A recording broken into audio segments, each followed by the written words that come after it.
Ang mabuting balita ng Panginoon ayon kay San Lucas.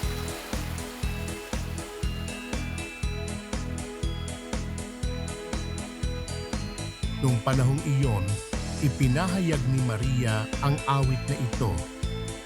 Ang puso ko'y nagpupuri sa Panginoon at nagagalak ang aking espiritu dahil sa Diyos na aking tagapagligtas, sapagkat nilingap niya ang kanyang abang alipin, at mula ngayon, ako'y tatawaging mapalad ng lahat ng salinlahi dahil sa mga dakilang bagay na ginawa sa akin ng makapangyarihan banal ang kanyang pangalan.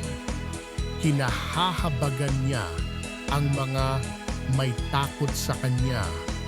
Sa lahat ng salit-saling lahi, ipinakita niya ang lakas ng kanyang mga bisig, pinangalat niya ang mga palalo ang isipan. Ibinagsak niya ang mga hari mula sa kanilang trono at itinaas ang mga nasa abang kalagayan. Pinusog niya ng mga mabubuting bagay ang mga nagugutom at pinalayas niyang wala ni anuman ang mayayaman.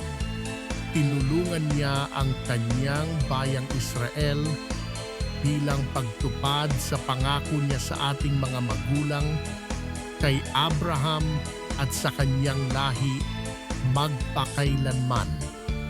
Nanatili si Maria kina Elizabeth ng may 3 buwan at saka umuwi.